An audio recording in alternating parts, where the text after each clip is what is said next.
Hello friends, ધમુસ kitchen and blog પર તમારું સ્વાગત છે. મિત્રો, આજે આપણે બનાવીશું માત્ર 1 ચમચી તેલથી પૌવા અને રવાનો એકદમ ટેસ્ટી એવો નાસ્તો. આ નાસ્તો જેટલો ટેસ્ટી બને છે એટલો જ હેલ્ધી પણ છે. તો ચાલો ઝડપથી બનાવવાનું શરૂ કરીએ. તો આજનો નાસ્તો બનાવવા માટે આપણે જોઈશે અહીંયા 1 વાટકી જેટલા પૌવા અને 1 વાટકી જેટલો રવો. તો અહીંયા કોઈ પણ રવો તમે લઈ શકો છો, જાડો અથવા તો ઝીણો. અને પૌવા પણ તમે કોઈ પણ લઈ શકો છો. નાયલોન પૌવા લઈ શકો છો અથવા તો રેગ્યુલર જે આપણે બટાકા પૌવા માટે ઉપયોગમાં લેતા હોઈએ એ પૌવાનો પણ તમે ઉપયોગ કરી શકો છો. તો આપણી પાસે ઘરમાં જે કાંઈ અવેલેબલ હોય એનાથી જ આપણે આ નાસ્તો બનાવીને તૈયાર કરીશું. હવે આપણે અહીંયા ગેસ ઓન કરીશું અને ગેસ ઉપર એક પેન મૂકીશું અને પેનની અંદર આપણે જે વાટકી જેટલો રવો લીધો છે એ રવો એડ કરીશું. તો અહીંયા કોઈ પણ જાતના ઘી કે તેલના ઉપયોગ વગર એકદમ સિમ્પલી આ રીતે નોનસ્ટિક અથવા તો કોઈ જાડા તળિયાની કડાઈ લઈ આપણે રવાને શેકી લેવાનો છે, જેથી કરીને રવાની અંદર જો થોડું ઘણું મોઇસ્ચર હોય તો એ નીકળી જાય અને રવો સારી રીતે શેકાઈ જાય. તો અહીં એકદમ ધીમી ફ્લેમ રાખી રવાને આપણે 1 મિનિટ સુધી શેકી લઈએ. 1 મિનિટ સુધી રવાને શેક્યા પછી આપણે જે પૌવા લીધેલા છે એ પૌવાને પણ એડ કરી દઈશું અને બંને વસ્તુને ફરી 1 મિનિટ સુધી આપણે શેકી લઈશું. તો અહીંયા જુઓ, પૌવા છે એ એકદમ સરસ ક્રિસ્પી થઈ ગયા છે. જુઓ, આ રીતે હાથમાં લેતા ખ્યાલ આવી જશે તમને. અહીંયા ગેસની ફ્લેમને આપણે બંધ કરીશું અને આ મિશ્રણને આપણે થોડી વાર માટે ઠંડુ થવા દેશું. પૌવા અને રવો એકદમ સારી રીતે ઠંડા થઈ ગયા છે. હવે આપણે એક મિક્સર જાર લઈશું અને આ મિશ્રણને આપણે મિક્સર જારમાં ટ્રાન્સફર કરીશું. તો ઢાંકણ ઢાંકી પલ્સ મોડ પર ચલાવી આપણે આ મિશ્રણને ગ્રાઇન્ડ કરી લેવાનું છે. એકદમ બારીક પાવડર ન કરતા થોડું કરકરું રહે એ રીતે આપણે ગ્રાઇન્ડ કરીશું. તો જુઓ, આ રીતે આપણે થોડું દરદરું રહે એ રીતે પીસી લીધું છે. હવે તૈયાર કરેલા પાવડરને આપણે એક મિક્સિંગ બાઉલમાં કાઢી લઈએ. હવે આપણે આમાં એડ કરીશું 1 મોટા ચમચા જેટલું દહીં. દહીં અહીંયા મેં બહુ ખાટું પણ નહીં અને સાવ મોળું પણ નહીં એ રીતે લીધેલું છે. તમારી પાસે જો મોળું દહીં હોય તો થોડું તમે વધારે એડ કરી શકો છો અને જો વધારે પડતું ખાટું દહીં હોય તો થોડું ઓછું એડ કરવાનું, અડધા ચમચા જેટલું જ. હવે અહીંયા થોડું પાણી નાખી મિક્સ કરી લઈએ. તો અહીંયા તમે દહીં ન હોય તો છાશનો પણ ઉપયોગ કરી શકો છો. તો તમારે એક નાની વાટકી જેટલી છાશ અહીંયા એડ કરવાની રહેશે. મિશ્રણને સારી રીતે પલાળી દીધા પછી એક ઢાંકણ ઢાંકી 5 થી 7 મિનિટ માટે રેસ્ટ થવા દઈશું, જેથી કરીને એના અંદરનો રવો અને પૌવા સારી રીતે ફૂલી જાય. જ્યાં સુધીમાં મિશ્રણ રેસ્ટ કરે છે ત્યાં સુધીમાં હું થોડી આગળની તૈયારી કરી લઉં છું. હવે જુઓ, નાસ્તામાં એડ કરવા માટે મેં અહીંયા થોડી પાલકને આ રીતે ઝીણી ઝીણી સમારી લીધી છે. કોબીને આ રીતે એકદમ ઝીણી ખમણી લીધી છે. એ જ રીતે દૂધીને પણ આપણે ઝીણી ખમણી લીધી છે. કાકડીનો એક નાનો ટુકડો હતો એને પણ મેં આ રીતે ઝીણો ઝીણો ખમણી લીધો છે. લીલા મરચાંને આ રીતે મેં ઝીણું સમારી લીધું છે અને 1 નંગ જેટલી લીલી ડુંગળીને પણ આ રીતે ઝીણી ઝીણી ચોપ કરી લીધી છે. 1 નાના ટમેટાને પણ આ રીતે સમારીને તૈયાર કર્યું છે. તો આ રીતે આપણે અહીંયા વેજીટેબલ્સ તૈયાર કરીને રાખ્યા છે. અને હવે આજના નાસ્તા માટે એકદમ સરસ મજાની એવી ગ્રીન ચટણી બનાવીને તૈયાર કરી લઈએ. તો અહીંયા હવે આપણે બનાવીશું ચટણી એકદમ સરસ અને ખૂબ જ ટેસ્ટી એવી. તો અહીંયા હું થોડી કોથમીર લઉં છું. ડાખલા સહિતની કોથમીર લીધી છે મેં અહીંયા, કેમ કે કોથમીરના પાનનો ઉપયોગ કર્યા પછી એના ડાખલા છે એ વેસ્ટ જતા હોય છે અને ડાખલાની અંદર ઘણા બધા પોષક તત્વો હોય છે. હવે એક લીલું મરચું એડ કરી દઉં છું. નાનો એક આદુનો કટકો છે એને પણ આપણે ઉમેરી દઈએ. હવે અહીંયા નાની કટોરી જેટલા હું દાળિયા ઉમેરું છું. અહીંયા તમે શિંગદાણાનો પણ ઉપયોગ કરી શકો છો. હવે આપણે અહીંયા એડ કરીશું સ્વાદ પ્રમાણે મીઠું અને અડધી ચમચી કરતાં થોડો ઓછો એટલો આમચૂર પાવડર.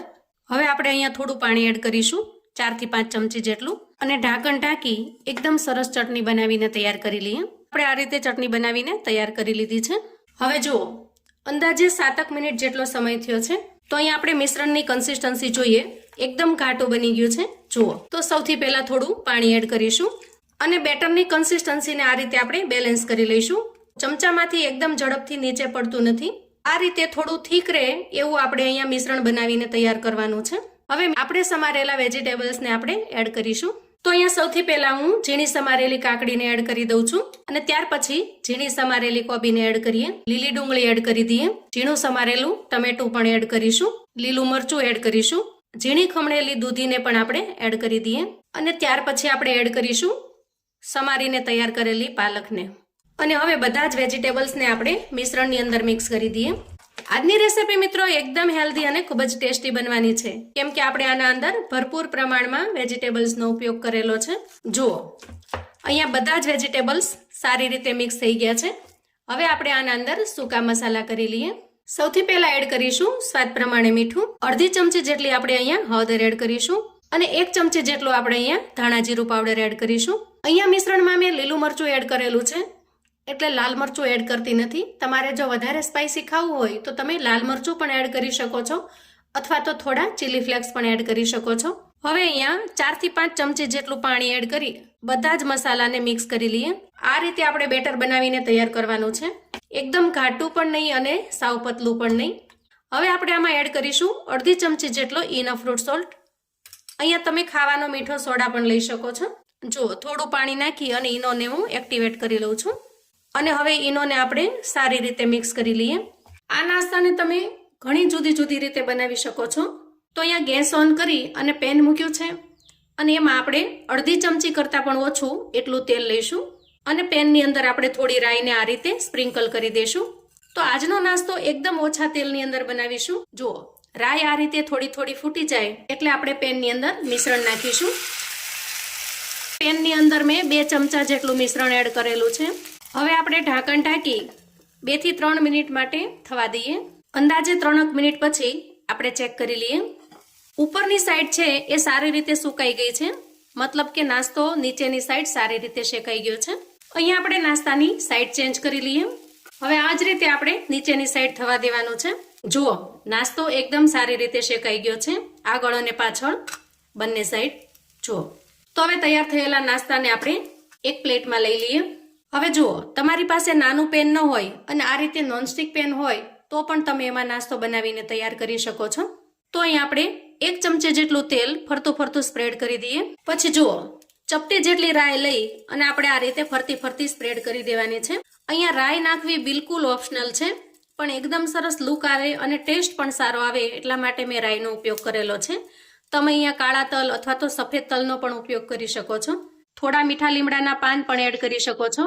હવે જુઓ ચમચાની મદદથી આપણે અહીંયા મિશ્રણ મૂકી દેવાનું છે આ રીતે, અને પછી એના ઉપર ટમેટા, કોથમીર, ચીલી ફ્લેક્સ અથવા તો સ્વીટકોર્ન, ઝીણું ખમણેલું પનીર અથવા તો ચીઝ પણ તમે અહીંયા ઉમેરી શકો છો.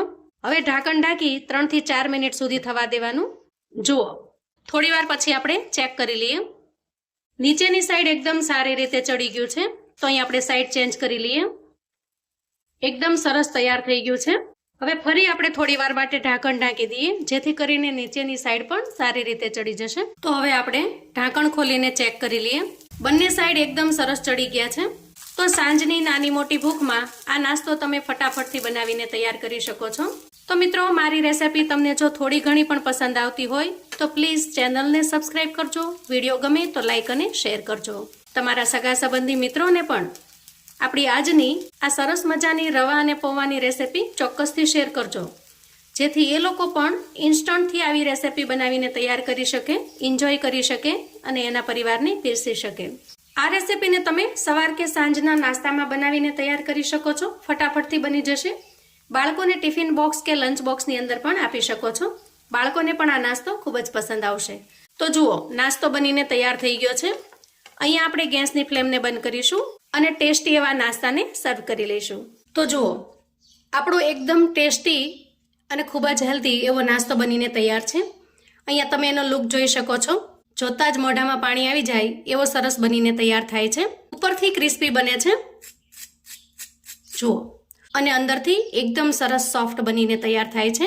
આ નાસ્તાને તમે કોઈ પણ ચટણી સાથે પીરસી શકો છો. ટોમેટો કેચઅપ, ટોમેટો ચટણી અથવા તો આ રીતે આપણે જે તૈયાર કરી છે એવી ગ્રીન ચટણી સાથે પણ ખૂબ જ ટેસ્ટી એવો લાગે છે. જુઓ એકદમ ટેસ્ટી અને ખૂબ જ મજેદાર.